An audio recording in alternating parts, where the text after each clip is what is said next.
Who owns the water? Standard 6, Unit 1, Term 3, English. Prose. Section 1. Once upon a time அப்படின்னா ரொம்ப நாளைக்கு முன்னாடி அப்படின்னு அர்த்தம். On an outskirts of a dusty little village. Outskirts அப்படின்னா outer part of the town. அது டவுன்லேருந்து தள்ளி கொஞ்சம் தூரம் போனால் அங்கங்கே கொஞ்சம் கொஞ்சம் வீடுங்கள்லாம் இருக்கும் இல்லையா, அதான் டவுன்லேருந்து ரொம்ப தள்ளி உள்ளே போனால் ஒரு குக்கிராமன்ற மாதிரி. அதான் outskirts of a dusty little village. A tiny bird searched for a place to lay her eggs. இப்போ ஒரு குட்டி, டைனின்னா ரொம்ப குட்டின்னு அர்த்தம். குட்டியாக ஒரு பறவை என்ன பண்ணுது, தேடுது. சர்ச்னா தேடுறது. என்ன தேடுது அப்படின்னா ஒரு இடத்துக்காக தேடுது. ஒரு இடம், எதுக்காக அதுக்கு இடம் இப்போ வேணும் அப்படின்னா முட்டையை போடுறதுக்காக. லே அப்படின்னா முட்டை போடுறது, முட்டையிடுறதுன்னு சொல்லுவோம் இல்லையா, அதை இங்கிலீஷில் லே த எக்ஸ்ன்னு சொல்கிறோம். The land was parched and dry and there wasn't a bush or tree in sight. பார்ச்சுடுனா ட்ரையாக காஞ்சி போய் அப்படியே மழைலாம் இல்லாமல் வெடுப்பு வெடுப்பாக வந்துட்டுருக்கோம் இல்லையா நம்மளோட பூமியில், ரொம்ப அப்படியே வெறும் காஞ்சி போன இடமா இருக்கும். அதுதான் வந்து பார்ச்டு. ஸோ இது இடம் தேடுது இல்லையா, எங்கேயாவது முட்டையிடலான்னு சொல்லிட்டு அப்போ பார்த்தா அப்படியே ரொம்ப காஞ்சி போய் கிடக்குது வெயிலுக்காக. ஒரு சின்ன புஷ் கூட இல்லை. புஷ்னா சின்ன செடி, மரம் கூட இல்லை, பெரிய மரம். ஸோ சின்ன சின்ன செடியும் இல்லை, பெரிய மரமும் அந்த இடத்துல இல்லவே இல்லை. தன்னோட கண்ணுக்கு படவே இல்லை. சைட்டுனா அதோட பார்வை. Finally, in desperation, the little bird discovered a shallow depression in the ground. So இப்போது அதுக்கு ஒரே நம்பிக்கையே போயிடுச்சு, நமக்கு ஒரு நல்ல இடம் முட்டை எடுத்து கிடைக்கும்னு சொல்லி தேடிட்டு இருந்துச்சு இல்லையா, அதுக்கு அந்த நம்பிக்கையே போயிடுச்சு. அதான் டெஸ்பரேஷன். ஹோப்லெஸ்னஸ் அப்படின்னா நம்பிக்கையே இழந்துருது, இல்லாமல் மறுபடியும் தேடிக்கிட்டே இருக்குது. அப்போ தான் ஒரு இடத்த கண்டுபிடிக்குது. டிஸ்கவர் அப்படின்னா கண்டுபிடிக்கிறது.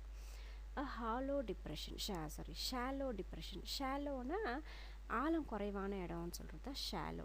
அப்போது ஆழமாக இருக்குன்னா டீப்பாக இருக்குன்னு அர்த்தம். ஸோ ஷாலோனா ஆழம் கிடையாது. ஒரு சின்ன ஒரு டிப்ரெஷன்னா ஒரு குழியை தான் வந்து டிப்ரெஷன் சொல்லுவோம். ஒரு சின்னதாக ஒரு குழி வந்து தன்னோட கண்ணுக்கு படுது பூமியில், கிரவுண்டில். Using his claws to remove the stones and loosen up the packed earth, she broadened the hole and there underneath the hot sun she laid her eggs.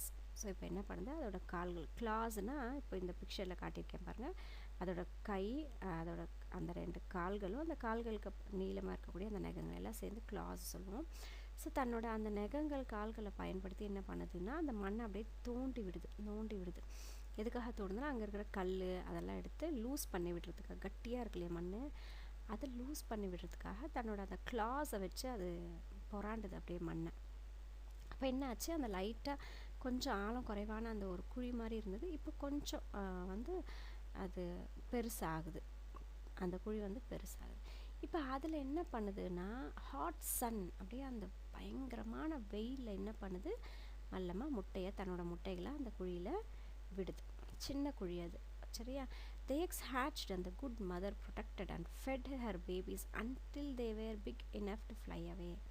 So இப்போ என்ன பண்ணுது, அது ரொம்ப எப்பயுமே முட்டையிட்டதுக்கப்புறம் அந்த பேர்ட்ஸ் வந்து தன்னோட அந்த எக்ஸை அந்த எக்லேருந்து வெளியே வந்தது அந்த தன்னோட குட்டிலெல்லாம் ரொம்ப பத்திரமா பாதுகாக்கும். நீ இதை கவனிச்சிருப்பேன்னு நினைக்கிறேன்.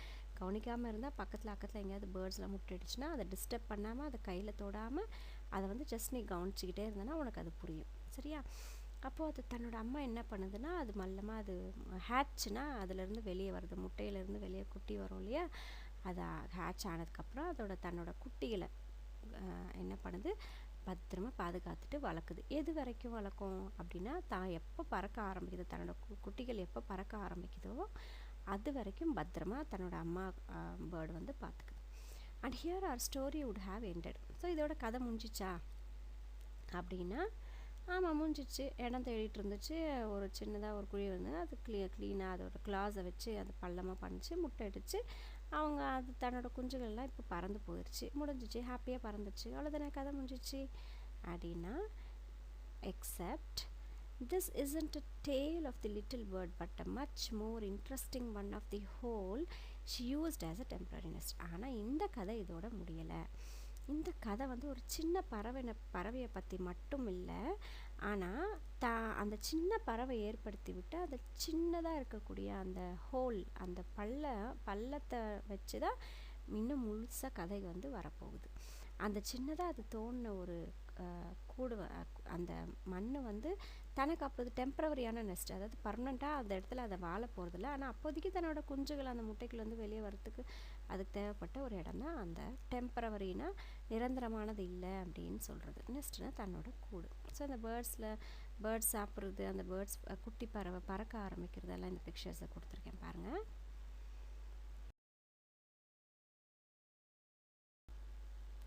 இப்போ அந்த குட்டி பறவையோட கதை முடிஞ்சிச்சா?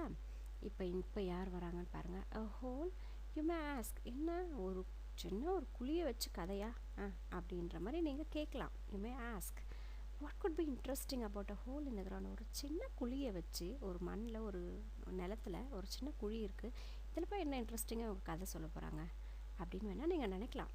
Well, this whole grew to be quite important as you will discover. ஆனால் நீ கொஞ்சம் கொஞ்சமாக இந்த கதையை ஃபுல்லாக படிச்சுக்கிட்டே வரும்போது இந்த சின்னதாக ஏற்படுத்தின இந்த குழியோட இம்பார்ட்டன்ஸ், முக்கியத்துவத்தை பற்றி நீ வந்து தெரிஞ்சுக்குவ அப்படின்றாங்க.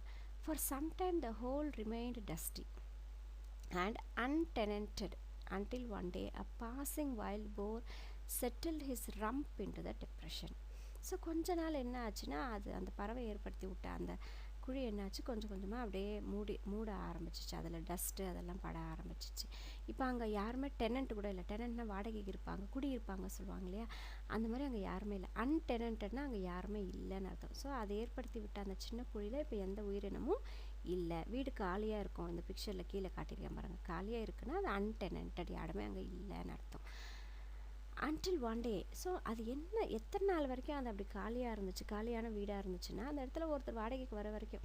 இப்போ என்ன ஆகுது, ஒரு நாள் யார் வராங்க அப்படின்னு பார்த்தீங்கன்னா வைல்டு போர் வராங்க. போர் அப்படின்றது காட்டு பன்றி சொல்லுவாங்க இல்லையா, அதுதான்.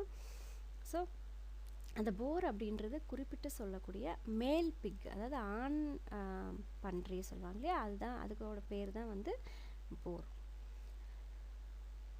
இப்போ என்ன பண்ணுது இந்த போர் அப்படின்னா, அந்த சின்ன அந்த குழி இருக்கு இல்லையா, அதில் என்ன பண்ணுது, வந்து அப்படியே தன்னோட அந்த பம்மு பின்னாடி அந்த உட்கார அந்த பம்மை யூஸ் பண்ணி அந்த குழியில் செட்டில் பண்ண பார்க்குது, அந்த குழிக்குள்ளே. த பிட் வாஸ் நாட் கம்ஃபர்டபுள். ஆனால் இப்போ தன்னோட உருவத்துக்கு அந்த குழி வந்து கம்ஃபர்டபுளாக இல்லை. பத்துமா, அது சின்ன பறவை வாழ்ந்த ஒரு இடம் தானே, அப்போ இதுக்கு அது கம்ஃபர்டபுளாக இல்லை.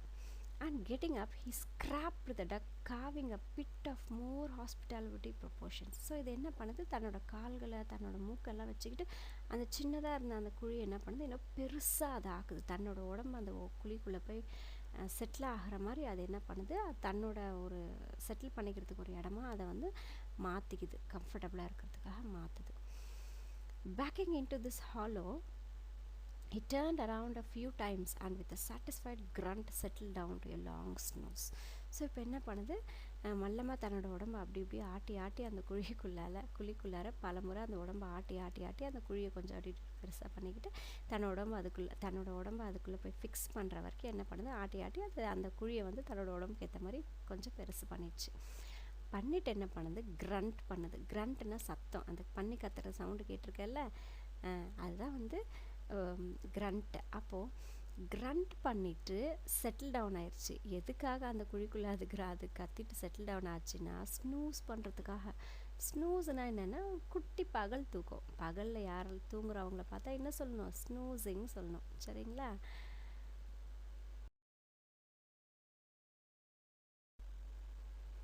இப்போ நம்ம வந்து போர் அப்படிங்கிற ஒரு வார்த்தை பார்த்தோம் இல்லையா, அது வந்து என்ன சொன்னால் மேல் பிக், ஆண் பன்றி சொன்னாலே. அப்போ பெண் பன்றிக்கு என்னவா இருக்கும் பேர் அப்படின்னா கில்ட்டுன்னு சொல்லலாம், இல்லைன்னா சோ அப்படின்னு சொல்லலாம். கில்ட்டுனா என்னென்னா குட்டி வந்து ஈன்றாது, அதாவது சின்ன கேர்ள் பிக்ஸ் இருக்குது பார்த்தியா, அதுக்கு பேர் வந்து கில்ட்டு. பெரிய ஃபீமேல் பிக்ஸ் இருக்கு இல்லையா, அது பேர் வந்து சோ. அதாவது இப்போ நம்ம எப்படி கேர்ள்னு சொல்லுவோம், லேடிஸ் இல்லைன்னா விமன் சொல்லுவோம். கேர்ள் மனுஷங்களை கேர்ள்னால் குட்டி பிள்ளைங்கள தான் கேர்ள் சொல்லுவோம். அந்த மாதிரி குட்டி பிக்கை வந்து கில்ட்டுன்னு சொல்லணும், அதாவது குறிப்பிட்டு கேர்ள் பிக்காக இருந்தால். ஸோ அப்படின்றது பெரிய பிக், ஃபிமேல் பிக், சரிங்களா? A very long snooze it was. So அது அப்படியே கம்ஃபர்டபுளாக தன்னோட உடம்பு செட் ஆகிற மாதிரி அது கம்ஃபர்டபுளாக அந்த ரூம் வந்து சரி பண்ணிக்கிச்சு இல்லையா, அதனால அது ரொம்ப நேரம் பகல் தூங்கிருச்சு.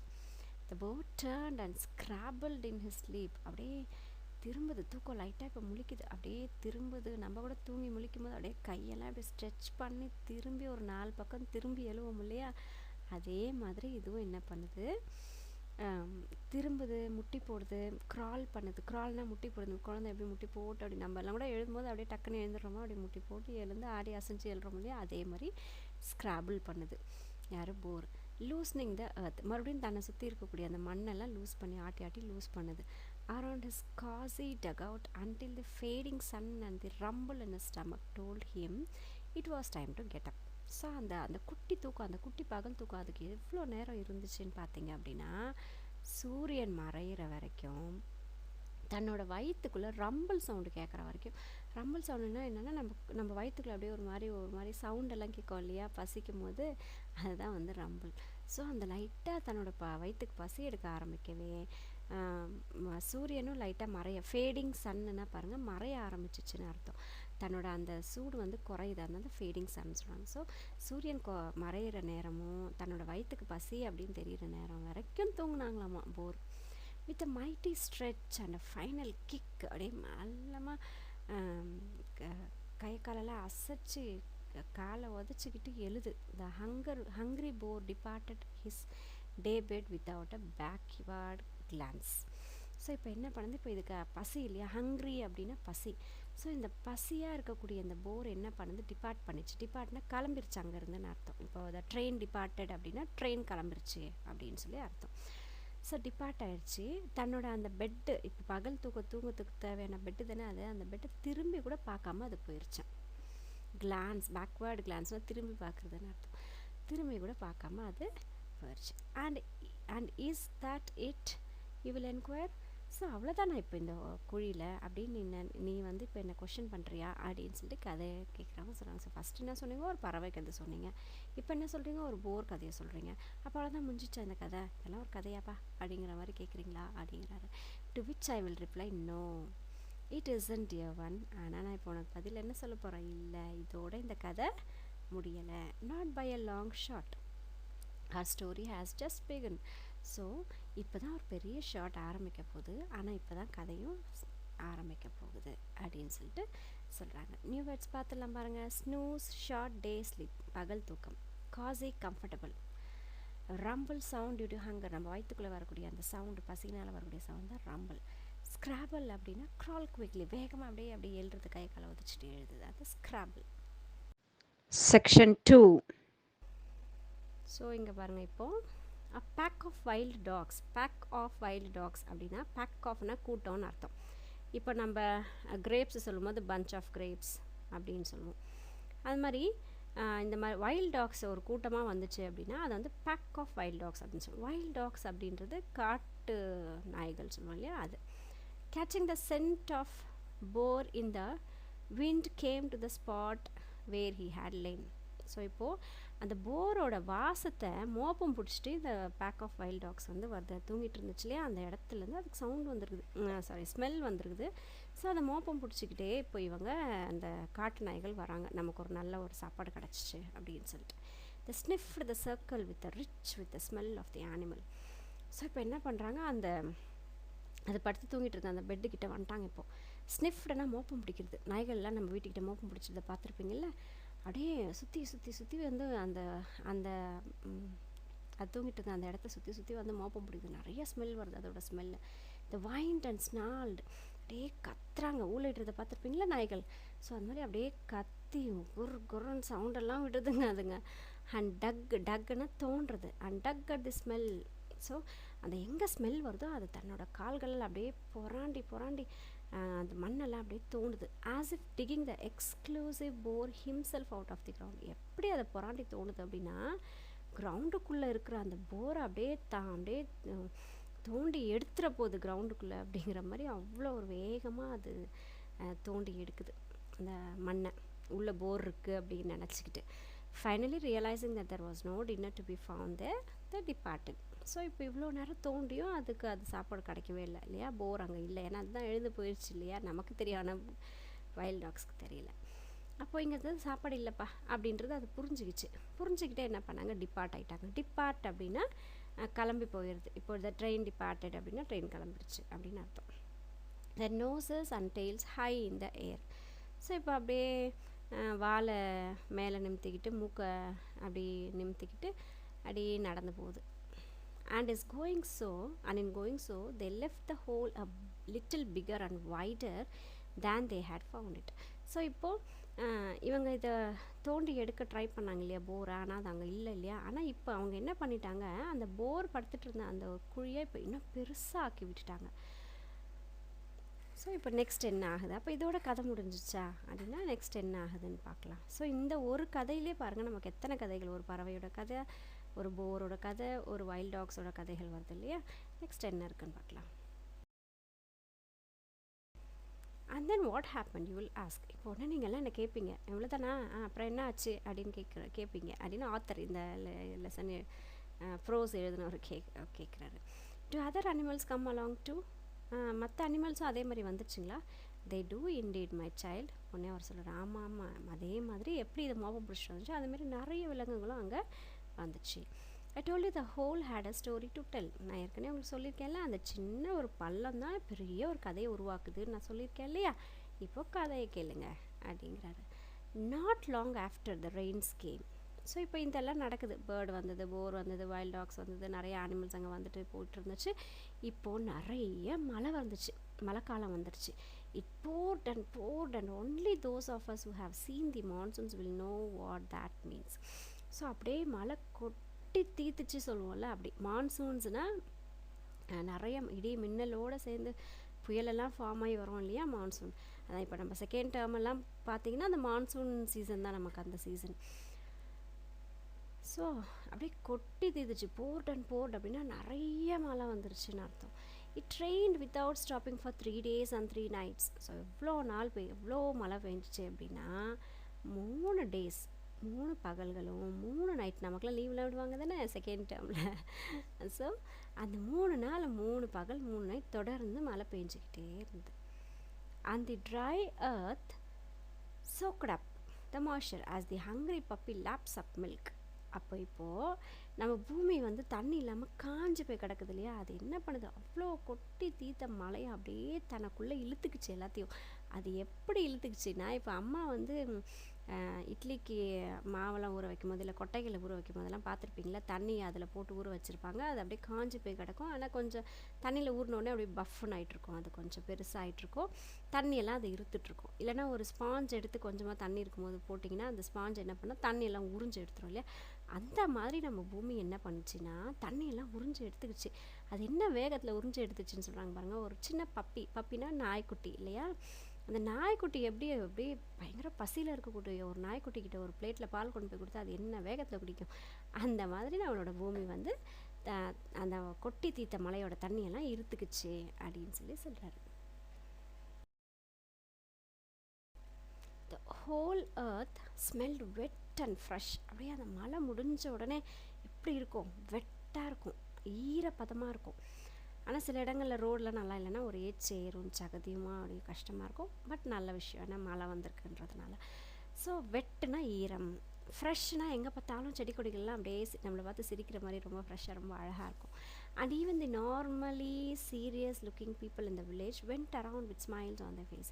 ஸோ ஐயோ மழையே வரலையேன்னு சொல்லிட்டு விவசாயிகள்லாம் கஷ்டப்பட்டுட்டு இருந்த முகத்தில் இப்போ கொஞ்சம் ஒரு லைட் எரியிற மாதிரி, ஒரு ஸ்டார் தெரிகிற மாதிரி கொஞ்சம் அவங்களுக்கு ஒரு சந்தோஷம். அப்பா ஏதாவது நம்ம விளைச்சல் பண்ணிடலாம்ப்பா அந்த மழையை நம்பி அப்படின்னு சொல்லிட்டு அவங்களுக்குள்ள ஒரு ஸ்மைல் வந்துடுச்சு அந்த முகத்தில். The hole in the ground collected the water that fell, and around its edges the grass grew a brighter green. So இப்போ என்ன ஆச்சு, இப்போ இந்த பேர்ட், போர், அப்புறம் இந்த வைல்ட் டாக்ஸ் எல்லாம் ஏற்படுத்தி விட்ட அந்த குழி இருக்கு இல்லையா, கொஞ்சம் கொஞ்சமாக பெருசாகிட்டு கொஞ்சம் ஓரளவுக்கு பெருசாகிட்டு அந்த குழியில் இப்போ என்ன ஆச்சுன்னா தண்ணி தேங்குச்சு. எப்போயுமே மழை வந்ததுக்கப்புறம் குட்டை ஏரியிலலாம் தண்ணி தேங்கிடும். சின்னதாக எங்கேயாவது பள்ளங்கள் இருந்தால் கூட அதில் கூட தண்ணி தேங்கிடும் இல்லையா. அதே மாதிரி இப்போ என்ன ஆச்சு, இந்த இடத்துல தண்ணி கொஞ்சம் தேங்க ஆரம்பிச்சிச்சு. தண்ணி தேங்க ஆரம்பித்த உடனே என்ன பண்ணுது, அதை சுற்றி குட்டி குட்டியாக புல் செடி எல்லாம் தானாகவே வளர ஆரம்பிச்சிச்சு. ஸோ எப்பவுமே ஈரப்பதம் இருக்குன்னாவே அந்த இடத்துல புற்கள், செடிகள், பிளான்ஸு, சின்ன கிராஸஸ் எல்லாம் வரும் இல்லையா. ஸோ அப்படி நல்லா க்ரீனாக அந்த சின்னதாக அந்த குளத்தை சுற்றி ஒரு சின்ன அழகாக பச்சை பசேல்னு இருக்குது பார்க்குறதுக்கு. Soon buffaloes discovered the grassy spot, and as buffaloes want to do, they swallowed in the buddly water. Wallowed in the buddly water, turning the hole into a muddy pit. So இப்போ என்ன ஆச்சு, அப்படியே பச்சை பசேன்னு இருக்கக்கூடிய இடத்துல இப்போ அடுத்து யார் வராங்க, யார் இந்த இடத்த கண்டுபிடிக்கிறாங்கன்னு பார்த்தா பஃபலோஸ் கண்டுபிடிக்கிறாங்க. பஃபலோஸ்னால் எருமை மாடுகள் தெரியும் இல்லையா? ஸோ பஃபலோஸ் என்ன பண்ணுதுன்னா அந்த தண்ணி தேங்கி இருக்கக்கூடிய அந்த இடத்த கண்டுபிடிக்குது. டிஸ்கவர்னா கண்டுபிடிக்கிறது. பச்சை பசேன்னு இருக்கிற அந்த இடத்த கண்டுபிடிச்சிட்டு, எப்பவுமே பஃபலோஸ் வந்து தண்ணியில் அப்படியே புறாண்டு விழுந்து திரியும் இல்லையா? பன்னியெல்லாம் கூட பார்த்திங்கன்னா அந்த சேர் தண்ணியில் சகதியிலலாம் அது சுற்றி புரண்டுக்கிட்டே இருக்கும் இல்லையா? ஏன்னா அதுக்கு தன்னோட உடம்பை சில் பண்ணுறதுக்காக அது தேவை அதுக்கு, அதனால் அப்படி பண்ணுது. இப்போ பஃபலோஸ் வாண்ட் டு டூ தி வேலோட் அப்படின்னா புரள்றது. அப்படியே அந்த சேத்துல பன்னியெல்லாம் புரளும் போது, பஃபலோஸ்லாம் புரளும் போது எப்படி இருக்கும், அந்த வேலோட் இந்த பட்லி வாட்டர்னால் சேரும் சகதியும் நிறைஞ்ச அந்த தண்ணி, அதாவது மண்ணோட கலந்த அந்த தண்ணி. Turning the whole into a mitti bit. இப்போ என்ன ஆச்சுன்னா நல்ல தெளிவாக இருந்த அந்த தண்ணி இப்போ என்ன ஆச்சு, மண்ணாக கலந்துருச்சு. அப்படியே சேர் மாதிரி ஆயிடுச்சு. நம்மலாம் எங்கேயாவது ஆறுகள் குளங்களுக்கெல்லாம் குளிக்க போகும்போது பார்த்துருப்போம் இல்லையா? நம்ம க்ளீனாக இருக்கும் தண்ணி போனால், ஆனால் நம்ம அதில் கீழே இறங்கி விளையாடி பக்கத்தில் இருக்கிறவங்க யாராவது குச்சி ஸ்விம்மெல்லாம் பண்ணாங்கன்னா அப்படியே அதை அப்படியே சகதியாக அப்படியே ஏறிடும், அப்படியே ஒரே அழுக்காரம் அந்த தண்ணி. அதுதான் வந்து மடி பிட். ஸோ பட்லி வாட்டர் அப்படின்னா மண்ணெல்லாம் நிறைஞ்ச அந்த ஒரு தண்ணி. அதுதான் இந்த இடத்துல லாஸ்ட் பிக்சரில் காட்டியிருப்போம் பாருங்கள், மண் நிறைஞ்ச தண்ணி. அதுவே கொஞ்சம் நேரம் நம்ம டிஸ்டர்ப் பண்ணாமல் விட்டுட்டோன்னா அது கிளியர் வாட்டராக மாறி போயிடும். I was not there to see, but I am told that many afternoons the buffaloes gather and thus with a multitude of hooves trampling the soil. So அந்த இடத்துல நான் இல்லை அதை பார்க்குறதுக்கு, ஆனால் நான் கேள்விப்பட்டிருக்கேன். தினமும் மத்தியானத்தில் என்ன பண்ணோம், நிறைய ஸ்டார்டிங்கில் 1 or 2 பஃபலோஸ் தான் வந்துச்சு. ஆனால் அப்புறம் பார்த்தா அப்படியே நிறைய மல்டிடியூட்னா அப்படியே 1 2 ஆகுறது, 2 4 ஆகுறது, 4 8 ஆகுறது. அதான் multitude of hooves trampling the soil. அப்படியே அந்த தண்ணியில் அது புரண்டுட்டு இருந்தது அப்படின்னு சொன்னாங்க. The pit that was once a tiny depression widened and grew and became a little watering hole. So ஒரு சின்னதாக ஒரு பிட், ஒரு குழியாக இருந்த இந்த இடம் இப்போ என்ன ஆச்சுன்னா பெருசாகி வளர்ந்து குழியாகி தண்ணியை தேங்க வைக்கக்கூடிய ஒரு இடமா இந்த இடம் மாறி போயிடுச்சு. and they all lived happily ever after. So அதுக்கப்புறம் எல்லா விலங்குகளும் ரொம்ப சந்தோஷமாக அங்கே வாழ்ந்தாங்க. யார்? பஃபலோஸ். இப்போ பஃபலோஸ் தானே அங்கே இருக்காங்க, பஃபலோஸ். யூ வில் சே இன் க்ளீனா சந்தோஷமாக சிரிக்குது. அந்த குழந்தைங்க இவ்வளோ அழகாக சிரிக்கிறாங்க பாருங்கள் இந்த பிக்சரில், அதான் க்ளீ. But that rarely happens in real tales my dear. என்ன சொல்லுவீங்க, இந்த மாதிரி நிறைய கதைகள் இதெல்லாம் நடக்குமே, இதென்ன பெரிய ஸ்பெஷலாக இந்த கதை அப்படின்றீங்களா? There is more to go, so you will have to wait a while. So அவர் என்ன சொல்கிறாரு, ஆனால் இது எல்லா கதைகள் மாதிரியும் சாதாரண கதைகள் கிடையாது, இன்னும் நிறைய நம்ம பயணம் பண்ணணும், நீங்கள் கொஞ்ச நேரம் வெயிட் பண்ணணும் அப்படிங்கிறாரு. Section 3. A poor farmer tilted the land near the one small depression. So இப்போது அந்த பேர்டு வந்து ஒரு இடத்துல முட்டையிட்டு அதுக்கப்புறம் அங்கே வந்துச்சு, அப்புறம் வைல்ட் டாக்ஸ் வந்துச்சு, அப்புறம் பஃபலோ வந்துச்சு. இப்போ பஃபலோட இருப்பிடம் தான் அந்த சின்னதாக ஒரு தண்ணி தேங்கி இருக்கிற இடம் இல்லையா? இந்த இடத்துல கொஞ்சம் பக்கத்தில் அந்த சின்ன அந்த தண்ணி இருக்கிற இடத்துக்கு கொஞ்சம் பக்கத்தில் தான் வந்து ஒரு ஃபார்மர் விவசாயி என்ன பண்ணுறாருன்னா தன்னோட நிலத்தை உழுது அங்கே விவசாயம் பண்ணிகிட்ருக்காரு. ஹிஸ் லைஃபோட ஹார்ட் அந்த ரெயின்ஸ் ஒரு ஆஃபன் க்ரூயல்னால் ரொம்ப ஏமாத்துது, மோசமானது சொல்லுவோம் இல்லையா? அது அவரோட அந்த லைஃப் வந்து ரொம்ப கஷ்டமாக இருக்குது ஃபார்மரோட லைஃப். ஏன்னா மழை இல்லை, சரியான நேரத்தில் மழை இல்லை, தண்ணி இல்லை, விவசாயம் விளைச்சல் இல்லை, நல்ல ஒரு ஹார்வெஸ்ட் இல்லை. அப்போ அவரோட லைஃப் ரொம்ப கஷ்டமாக இருக்குது. ஸோ ரெயினுமே வந்து அடிக்கடி பார்த்திங்கன்னா வந்தால் நிறைய மழை வந்து எல்லாத்தையும் அடிச்சுட்டு போயிடுது, இல்லைனா மழையே வராமல் எல்லாத்தையும் வாட வச்சிருது. ஸோ இந்த மாதிரி சூழலெல்லாம் இருக்கும்போது அவரோட லைஃப் ரொம்ப கஷ்டமாக இருக்குது. In summer months, he had to travel far to get water for his thirsty crops, and even then his harvest was meager.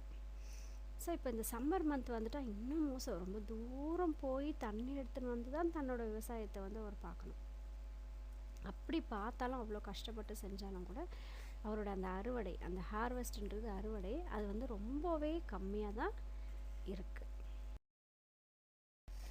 One day, not long after the last of the season's rains, he straightened up from his back-breaking work and looked over the land that was soon becoming brown again. So ஒரு நாள் என்ன பண்ணார், எப்பயுமே குனிஞ்சிக்கிட்டே வேலை செய்வாங்க இல்லையா, farming work எல்லாமே பார்த்திங்கன்னா அப்படியே குனிஞ்சிட்டே செய்கிறார். ஒரு நாள் அப்படியே நிமிர்ந்து நிற்கிறாரு, தன்னோட அந்த முதுகொலியோடு அப்படியே நின்று அப்படியே சுற்றி பார்க்குறாரு தன்னோட நிலத்துலேருந்து. அப்போ எல்லாமே பார்த்தா அப்படியே ப்ரௌன் கலரில் இருக்குது. ஏன்னா தண்ணி மழை வந்து நிறைய எல்லாம் உறிஞ்சு எடுத்துருது இல்லையா, ஸோ அப்படியே ப்ரௌனிஷாக தெரியுது. அண்ட் ஆனால் ஹாரிசான்னா பாருங்கள், சென்டரில் 2 பிக்சர் கொடுத்துருக்கேன் பாருங்கள். ஸ்கையும் இந்த கடலும் ஒன்றா சேர்ற மாதிரி இருக்குது. ஆனால் உண்மையிலே அது ஒன்றா சேருதா இல்லை, ஆனால் அதுதான் ஹாரிசான். நமக்கு பார்க்குறதுக்கு ஒன்றா சேர்ற மாதிரி இருக்க இடம் தான் ஹாரிசான். அதுக்கு கீழே அப்படியே பிக்சரில் பாருங்கள், பூமியும் அந்த வானமும் ஒன்றா சேர்ற மாதிரி, கொஞ்சம் தூரத்தில் பார்த்தா நமக்கு அது ரெண்டும் ஒன்றா சேர்ற மாதிரி நமக்கு ஒரு இல்யூஷன், அது நமக்கு அப்படி ஒரு இமேஜ் தெரியும். இதை வச்சு தான் சொல்கிறாங்க பூமி வந்து ரவுண்டுன்றதுக்கு, இதெல்லாம் வச்சு தான் சொல்கிறாங்க. ஸோ இந்த இல்யூஷனை தான் வந்து நம்ம என்ன சொல்கிறோம் அப்படின்னா ஹாரிசான் அப்படின்னு சொல்லுவோம். Just beyond his pitiful flat. பிட்டிஃபுல்னால் ரொம்ப பாவமாக, இந்த ஃபார்மர் வந்து ரொம்ப பாவம் இல்லையாங்க, தண்ணி இல்லாமல் விளைச்சல் இல்லாமல் பூமி வந்து ரொம்ப வாடி போய் கிடக்குது இல்லையா. பிட்டிஃபுல், அந்த குட்டி பாப்பாவை பாருங்கள், அது அழுகும்போது அப்படியே ஐயோ பாவம் அப்படின்னு நினைக்க தோணுது இல்லையா, அதுதான் வந்து பிட்டிஃபுல்.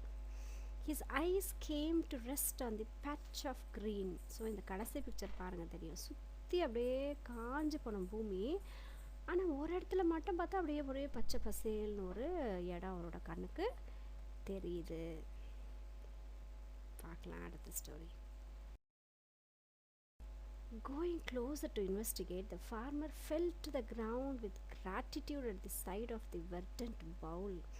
ஸோ இப்போ ஒன்று அது என்னது, அது இவ்வளோ தூரம் அப்படியே காஞ்சி போய்க்கூட, அந்த மட்டும் என்ன பச்சை பசேல்னு ஏதோ தெரியுதே அப்படின்னு சொல்லிட்டு இவர் அது என்னன்றதை இன்வெஸ்டிகேட்னு ஆராய்ச்சி செய்யறதுக்காக அங்கே போகிறார், கண்டுபிடிக்கிறதுக்காக அங்கே போகிறார், இன்வெஸ்டிகேட் பண்ணுறது. இப்போ போகிற அந்த வேகத்தில் என்ன பண்ணார், கீழே போய் விழுந்துட்டார். அது எப்படி போய் விழுந்துட்டாருன்னா, இப்போ நம்ம சாமி கோவிலுக்கெல்லாம் போனால் அப்படியே சாமியோட காலில் அப்படியே கீழே விழுந்து கும்பிட்டுருவோம் இல்லையா, அந்த மாதிரி கிராட்டிடியூட்னா தேங்க்ஸ் சொல்கிறதுக்காக. எதுக்குன்னா ஃபுல்லாக காஞ்சி போயிருக்கு, ஆனால் இங்கே மட்டும் ஒரே பச்சை பசேல்னு, வெர்டன்ட் பவுல் அப்படின்னா அப்படியே பச்சை பசேல்னு இருக்கக்கூடிய ஒரு இடம், அதாவது வர்டன் பவுல். ஸோ அதை பார்த்து அப்படியே தேங்க்ஸ் சொல்லி தன்னோட காலில் விழுந்து கும்பிட்ற மாதிரி இருக்காமா அவர் கீழே விழுந்து எழுந்து போகிறது. Here was water to be had and so close to his holding.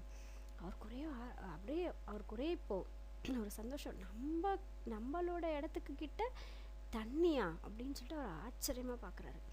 Forgotten all tiredness, he raced home and brought out his pickaxe and spade, and soon the buffalo's picnic spot was a perfectly decent little pond. உடனே என்ன பண்ணார், ஒரு நிமிஷம் கூட அங்கே நிற்கல, ஆனால் வீட்டுக்கு ஓடி போகிறார். ஓடி போயிட்டு அந்த பிக் ஆக்ஸ்ன்றது அந்த ஃபஸ்ட்டில் இருக்கிற பிக்சர் பாருங்கள், ஒரு பக்கம் கூசாக ஒரு பக்கம் அப்படியே பிளண்ட்டாக இருக்கும். ஸோ அது பிக் ஆக்ஸ். அதுக்கப்புறம் கீழே ஸ்பேடு, மண் எடுக்கிறது, மண் வெட்டி சொல்லுவோம் இல்லையா, அது ஸ்பேடு. அது மேலே இருக்கிறது பிக்காக்ஸ், கீழே இருக்குது ஸ்பேடு. ஸோ அதெல்லாம் எடுத்துகிட்டு வந்து இன்னும் வேறு என்னெல்லாம் தேவையோ அது எல்லாமே எடுத்துகிட்டு வந்து என்ன பண்ணுறாரு, அந்த குளத்தை சுற்றி க்ளீன் பண்ணுறாரு. இவ்வளோ நாளாக அது அந்த இடம் யாருக்கு சொந்தம்னா பஃபலோஸோட பிக்னிக் ஸ்பாட்டாக இருந்ததில், ஒரு பஃபலோ அடுத்து நிறைய பஃபலோ அப்படி இருந்ததில் நிறைய பஃபலோஸ் வந்துட்டு இருந்துச்சு இல்லையா, மல்டிடியூட் ஆஃப் பஃபலோஸ் வந்துட்டு இருந்தது. இப்போ அது என்ன ஆச்சுன்னா பர்ஃபெக்டான டீசெண்டான லிட்டில் பாண்டாக மாறி போயிடுச்சு, ஒரு அழகான ஒரு குளமாக இப்போ அது மாறிடுச்சு. இந்த story story going to end with moral? So உடனே இப்போ எல்லாருக்கும் அவ்வளோதான், இப்போ கதை முடிஞ்சிச்சுன்னு தோணுது எல்லாருக்கும் இல்லையா. அப்போ இந்த கதையில் என்ன ஒரு மாரல் இருக்குது, என்ன இந்த கதைனால நம்ம என்ன கற்றுக்குறோம் அப்படின்னா, யூ ஆஸ்க் மீ சஸ்பீஷியஸ்லினா இந்த குழந்தை பார்க்குது பாருங்கள், ஒரு மாதிரி அப்படியே உரைச்சி பார்க்குற மாதிரி, ஓ இவ்வளோ தானே உன் ஸ்டோரி அப்படிங்கிற மாதிரி ஒரு மாதிரி பார்க்குறது சஸ்பீஷியஸ்லி. டவுட்ஃபுல்லாக பார்ப்போம் இல்லையா, அந்த சஸ்பீஷியஸ்லி. No, little one, but there is something to learn from everything we see and hear, so hush while I come to end of the tale. So இல்லை பிள்ளைங்களா, நம்ம ஒவ்வொரு இதுலேயும் நம்ம பார்க்கக்கூடிய கேட்கக்கூடிய ஒவ்வொரு விஷயத்துலையும் நம்ம கற்றுக்க வேண்டிய விஷயங்கள் நிறைய இருக்குது. அதனால் வெயிட் பண்ணுங்கள், நம்ம இன்னும் அந்த கதையோட கடைசிக்கு வரும்போது உங்களுக்கு அது என்னன்றது புரியும் அப்படின்னு சொல்கிறாங்க. So happy was the farmer that he told his wife, who summoned the village priest to bless their fortune. So இப்போ அந்த குளத்தை க்ளீனாக பண்ணிவிட்டு அழகாக அந்த மம்முட்டி அது இதெல்லாம் எடுத்துகிட்டு வந்து க்ளீன் பண்ணார் இல்லையா. ஸோ கிளியர் பண்ணிவிட்டு இப்போ அவங்க ஒய்ஃபை வந்து கூப்பிட்றாங்க. அவங்க ஒய்ஃப் எங்கே போயிருக்காங்கன்னா, அந்த வில்லேஜில் ஒரு பூசாரின்னு ஒருத்தர் இருப்பார் இல்லையா, அவரை கூப்பிட்டு வந்து ஒரு பூஜை பண்ணுறதுக்காக. ஏன்னா ஃபார்ச்சூன் அப்படின்றது அவங்களுக்கு கிடைச்ச ஒரு லக், அவங்களுக்கு கிடைச்ச ஒரு நல்ல ஒரு எதிர்காலம், அதுதான் வந்து ஃபார்ச்சூன் லக்கி சொல்லுவாங்க. ஸோ அதை வந்து பூஜை பண்ணுறதுக்காக அவங்க போய் கூப்பிட்டு வரதுக்காக போயிருக்காங்க. இந்த ப்ரீஸ்ட் அப்படின்னா பூசாரி, கூப்பிட்டு வரதுக்காக போன அவங்க ஒய்ஃபை வந்து கூப்பிட்றாங்க. ஐ do not need to tell you how soon news travels in the village, little village, and so it was quite a crowd that gathered by the side of the pond to see the priest furrow his brow and chant serious something that nobody ever understands. So இப்போ என்னாச்சு, இந்த news எப்படியோ ஊர் ஃபுல்லாக பரவிடுச்சு. அப்படியே பரவின உடனே ஒரு பெரிய கூட்டம் ஒன்று அந்த குளத்துக்கிட்ட எல்லோரும் வந்து சேர்ந்துட்டாங்க. சேர்ந்துட்டு என்ன பண்ணாங்க, இப்போ ப்ரீஸ்ட் வந்து பூஜை பண்ணார் இல்லையா, அவர் அந்த ஐப்ரோஸ், அதான் ப்ரோ அப்படின்றது ஐப்ரோஸை தூக்கி ஒரு மாதிரி ஷேப்பாக கொண்டு வந்து, அப்புறம் வாயில் அப்படியே சாண்டிங் பண்ணுவாங்களே, பூஜை என்னது மந்திரமெல்லாம் சொல்லுவாங்க இல்லையா, அப்படியே சீரியஸாக ஒரு மந்திரம்லாம் சொல்லிகிட்ருக்குறாங்க. அந்த மந்திரம் நம்ம யாருக்குமே புரியாது. நோபடி எவர் அண்டர்ஸ்டாண்ட். இன்ன வரைக்கும் பூசாரிங்களோ யாருமே அந்த என்ன மந்திரம் சொல்கிறாங்க அப்படின்றது இன்ன வரைக்கும் நம்ம யாருக்குமே தெரியாது. ஸோ அந்த மாதிரி சொல்லிக்கிட்டு அங்கே இருக்காங்க. ஜஸ்ட் தென் அப்படின்னா இப்போ திடீர்னு அப்போது அந்த சமயத்தில் the richest farmer in the village pushed his way to the front of the group. அந்த கிராமத்தில் இவர் வந்து கொஞ்சம் பண்ணையார் எல்லாம் சொல்லுவாங்களே, அது மாதிரி பணக்கார ஒருத்தர் என்ன பண்ணுறாரு, விலங்குப்பா எல்லாம் நவருங்கப்பா அப்படின்னு சொல்லிட்டு எல்லாரையும் தள்ளி விட்டு இப்போ உள்ளே வராரு, யாரே அந்த குரூப்புக்குள்ளே வராரு. He was always upset when things took place that he was not invited to. அவருக்கு எப்பயுமே அந்த கிராமத்தில் அவரை யாராவது முன் வச்சு பேசலை, இல்லை அவர் எதுக்காவது ஒரு விஷயத்தை கூப்பிடலன்னா அவருக்கு கோவம் வந்துடும். அதனால அவருக்கு ஒரு மாதிரி அப்செட்னாடா, நம்மளை கூப்பிடவே இல்லையே யாரும், இப்படி பற்றியெல்லாம் நமக்கு சொல்லவே இல்லையே, நம்மளை கூப்பிடவே இல்லையேன்னு சொல்லிட்டு ஏற்கனவே அவர் ஒரு அப்செட்டில் இருக்கிறாரு, டென்ஷனில் இருக்கிறாரு. லுக்கிங் அட் தி ஃபார்மர் அந்த placid pond, a slow smile of contentment creased his face. contentment அப்படின்னா ஒரு சந்தோஷம். ஸோ இப்போ ஃபார்மரை பார்த்து, அந்த குளம் ஏற்பட்டிருக்கிற அந்த இடத்த பார்த்து சந்தோஷமாக சிரிச்சுக்கிட்டே ஒரு அந்த ஃபேஸ், அந்த முகத்தை வச்சுக்கிட்டு சொல்கிறாரு, I see you have come to bless my pond, he said to the priest. இப்போ பூசாரியோட ஒரு முகத்தில் ஒரே புன்னகையோட பூசாரியை பார்த்து என்ன சொல்கிறாரு, ஓ என்னோடய குளத்தை நீங்கள்லாம் பூஜை பண்ணி அதை ப்ளஸ் பண்ண வந்திருக்கீங்களா அப்படின்னு சொல்லிட்டு அந்த பூசாரியை பார்த்து கேட்குறாரு. Your pond slaughter the poor farmer. இப்போ அந்த விவசாயி இருந்தார்ல, ஃபார்மர் இருக்கார்ல, ஸ்லட்டட் அப்படின்னா ஸ்டட்டட் அப்படின்னா பேசிக்கிட்டே இருக்குது. நான் எவ்வளோ கஷ்டப்பட்டு எல்லாம் க்ளீன் பண்ண செஞ்சேன், என்னது பஃபலோஸ்லாம் இங்கே உருண்டுட்டு இருந்துச்சு, இப்போ வந்து அந்த நீன்னு சொல்கிறியா அப்படி இப்படின்னா அவருக்குள்ளேயே பேசிக்கிறது, அது ஸ்டட்டட். இடைவிடாமல் பேசுவாங்க இல்லையா, அது ஸ்டட்டட். உடனே இவர் சண்டை போட ஆரம்பிச்சிட்டாரு, பேச ஆரம்பிச்சிடாரு, இது எனக்கு தான் சொந்தம் அப்படின்னு சொல்லிட்டு. Why is smoothly all the rich man. உடனே இப்போ அந்த பணக்காரன் இருக்கா இல்லையா, அந்த பண்ணையார் மாதிரி ஒருத்தர் வந்தார் இல்லையா, சொன்னார், ஏன் உங்களுக்கு எப்படி இது சொந்தமாக, இது என்னோடது அப்படிங்கிறாரு. Your bet surely ends just there, this land is all mine. So இப்போ நம்மளோட வில்லேஜில் நம்மளோட வீட்டிலலாம் சொல்லுவோம்ல, இத்தனை ஸ்கொயர் ஃபீட் உனது, இத்தனை அடி எனது, இத்தனை ஏக்கரா உனது, இத்தனை ஏக்கர் எனது எல்லாம் சொல்லுவோம் இல்லையா, அந்த மாதிரி சொல்லும்போது இவர் என்ன சொல்கிறாரு, பார் உன்னோட இடம் அதோட முடிஞ்சு போச்சு, இந்த குளம் இருக்கிறது என்னோட இடத்துல, அதனால் இது எனக்கு தான் என் சொந்தம் அப்படின்னு சொல்லிட்டு அந்த பணக்காரி இப்போது சொல்கிறாரு. என்ன நடக்குதுன்னு பார்க்கலாம். And saying this, he crossed his arms and planted his feet 4 square on the ground. So இப்படி சொல்லிக்கிட்டு கையையும் காலையும் விரிச்சுக்கிட்டு 4 அடி எடுத்து வச்சு, பாரு இந்த 4 ஸ்கொயர் ஃபீட் என்னோட தான் அப்படின்னு சொல்லிட்டு அளந்து காட்டுறாரு அவருக்கு. ஃபஸ்ட் பிக்சரை காட்டியிருக்கேன் பாருங்க, அளக்கிறது. அஸ் ரிச் ஃபார்மர் அந்த poor one looked at each other the buffaloes. So இப்போ வந்து அதாவது இந்த நிலத்தில் இருக்கிற இந்த குளம் எனக்கு தான் சொந்தம் அப்படின்னு சொல்லிட்டு இந்த பணக்கார ஃபார்மரும் அந்த புவர் ஃபார்மர், தனக்கு தண்ணியே இல்லைன்னு நினைக்கிற அந்த ஏழையாக இருக்கக்கூடிய அந்த ஃபார்மரும் ஒருத்தருக்கு பார்த்துக்கிட்டே இருக்காங்க. இதே சமயத்தில் அந்த பஃபலோ வருது. ஏன்னா பஃபலோ தானே அது பெரிய குழம்பா மாறத்துக்கு ஒரு காரணமாக இருந்தது. அடுத்து டாக் வருது. அந்த வைல்டு டாக் தானே அங்கே போர் இருக்குது, போர் தூங்கிட்டுருக்குன்னு நினச்சிட்டு அதை ஆழமாக தோண்டி விட்டுச்சு, போர் தானே. And as even the little dogs. அடுத்து போர் வந்தது. போர் தானே அந்த இடத்துல படுத்து தூங்குறதுக்காக அது கொஞ்சம் அது பெருசு பண்ணது. கடைசியாக இப்போ அந்த லிட்டில் பேர்டும் எங்கேயோ பறந்துட்டு இருந்தபடி என்னமோ இங்கே கூட்டமாக இருக்கேன்னு வந்து நிற்கிது பார்த்துட்டு. ஓ இது நம்ம முட்டை இட்ட இடமாச்சே அப்படின்னு சொல்லிட்டு அதுவும் யோசிச்சுக்கிட்டே நிற்குது. அப்போது They all stood around the little jewel of blue, and in every mind, small and big, came a similar thought.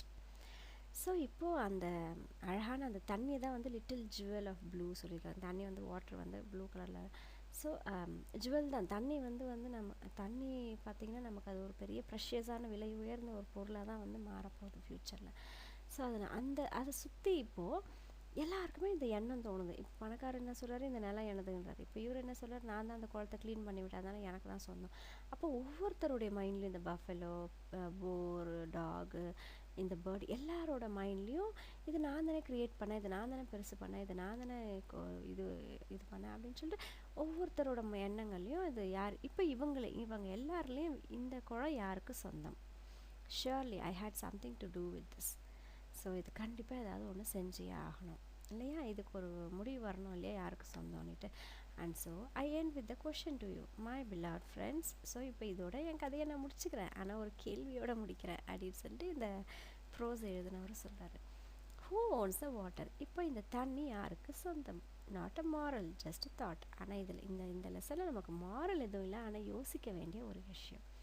அதாவது தண்ணி அப்படிங்கிற விஷயம் வந்து எல்லாருக்கும் சொந்தமான ஒரு விஷயம். ஆனால் அதுக்கு காரணமாக இருந்தது யார் அப்படின்னு சொல்லி பார்க்கும்போது முதல் காரணமாக வந்தவங்களுக்கு தான் அது சொந்தமாக, இல்லை அதை இன்னும் பெருசு பண்ணி அதை க்ளீன் பண்ண ஃபார்மருக்கு சொந்தமாக, இல்லை பஃபலோக்கு சொந்தமாக அப்படின்னும் போது நம்ம வந்து இதை யோசிக்கணும். அதாவது எல்லாருக்குமே சொந்தமான ஒரு விஷயத்த எல்லாருமே சேர்ந்து ஒன்றா சேர்ந்து பார்த்துக்கணும் அப்படிங்கிற தாட் வந்து எனக்கு தோணுது. உங்களுக்கு என்னெல்லாம் ஐடியா வருதுன்னு சொல்லிட்டு இந்த லெசனில் நீங்கள் யோசிங்க.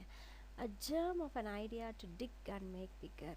ஸோ ஒரு சின்ன ஒரு விஷயத்த தோண்டி பெருசாக ஆக்கி இது மூலிமா நம்ம நிறைய விஷயங்களை கற்றுக்கிறது தான் இந்த லெசனில் இருக்கக்கூடிய ஒரு மாரல். ஸோ இதோட கன்க்ளூஷன் என்னென்னா, தண்ணி அப்படிங்கிறது வந்து எல்லாருக்குமே சொந்தமான விஷயம். ஆனால் நான் இங்கே டேமை கட்டுறேன், நான் அங்கே டேமை கட்டுறேன் அப்படின்னு சொல்லிட்டு கேரளா ஒரு பக்கம், கர்நாடகா ஒரு பக்கம், ஆந்திரா ஒரு பக்கம், தமிழ்நாட்டுக்கு வரக்கூடிய தண்ணியை பிளாக் பண்ணி வைக்கிறதுக்கு ட்ரை பண்ணி அது பல கேஸ் எல்லாம் போயிட்டு பல பிரச்சனைகள் ஆகிட்டுருக்கு. ஆனால் இந்த தண்ணி தனக்கு சொந்தம்னு யாருக்குமே சொல்லிக்கிறதுக்கு உரிமை யாருக்குமே கிடையாது. ஆனால் தண்ணின்றது இயற்கை பொருள், இயற்கையாக கடவுள் நமக்கு கொடுத்த ஒரு அற்புதமான ஒரு விஷயம். ஆனால் இது உனது எனதுன்னு சொல்லிட்டு சண்டை போடுறதுக்கு யாருக்குமே ரைட்ஸ் இல்லை. உயிரினங்கள் பூமியில் வாழக்கூடிய எல்லா உயிரினங்களுக்கும் இயற்கை சொந்தமானது தான். இது என்னோட நோக்கம், இது என்னோட தாட், என்னோட ஒரு விஷயம். ஸோ நீங்கள் என்ன யோசிக்கிறீங்க அப்படின்றத திங்க் பண்ணுங்கள். ஓகே, நல்லா இருக்குல்ல lesson? Thanks for watching Sridevi's Zone.